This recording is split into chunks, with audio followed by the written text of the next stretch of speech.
Hello and welcome. Well, it was time to get this car rolling and stopping on its own power.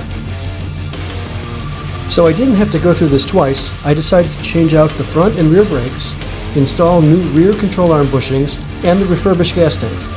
I also spent some time sprucing up the underside of the car before reassembly. I need to have this car mobile so I can move it outside to strip and prep for paint. Removal of the rear end was pretty simple, with the exception of the upper control arm mounts at the body. I had to buy an offset wrench to be able to have enough clearance to remove the nuts from the bolts. Once everything was apart, it was time for some pressure washing and wire wheeling. After a couple hours, it was ready for paint. I chose to use a satin black on the rear end and painted the hardware flat black. Removing the bushings wasn't too bad. First, I wire wheeled all the rust and road grime off and sprayed all the contact points with PB Blaster. I don't have a press, but found a bearing puller set I was able to use to pop out the bushings. I used some sockets and washers in the channel of the control arm to prevent it from getting damaged.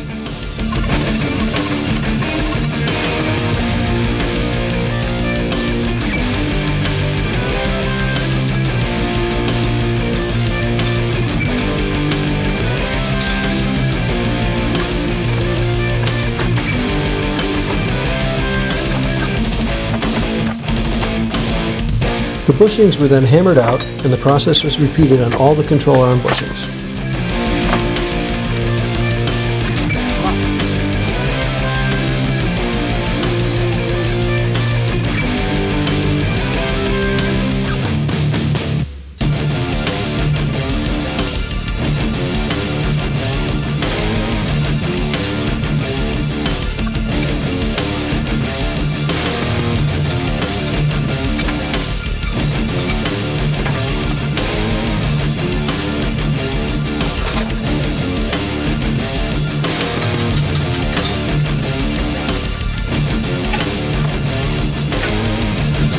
The control arms were then wire brushed clean and wiped down with a thinner to prep for paint. The upper differential bushings were pressed in, and then it was on to the brake lines. The metal portions were thoroughly cleaned and all debris blown out. The original rubber brake line from the car was completely clogged and replaced with a new one.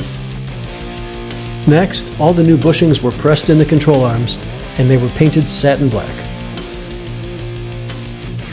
The bottom of the trunk pan and back seat area were in very good shape, just requiring a good cleaning, and some flat black paint was applied.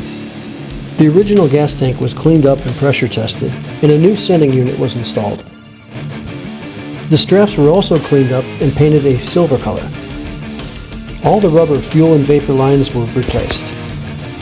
Thankfully, I checked the manual to make sure everything was installed correctly and found there was supposed to be a restrictor in one of the curved lines going to the vapor canister.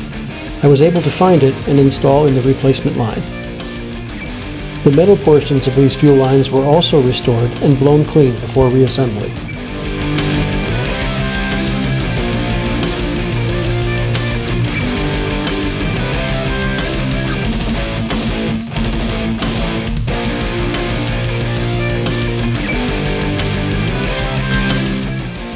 It's my intention to use Rally 2 rims on this car, so I decided to paint the drums an aluminum color. Of course, after everything was back together, I had no fuel to the car. The fuel pump went bad. While waiting for the replacement, I was able to change out the motor mounts. While I'm waiting for the fuel pump, I took out the driver's motor mount, and it's pretty bad. So I'm going to throw a new one in now. Passenger side is just as nice. Well, she's now a roller, and I will be working on stripping off all the paint and prepping the body for primer. Stay tuned!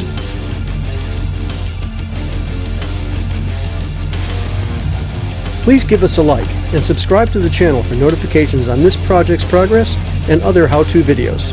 Thanks!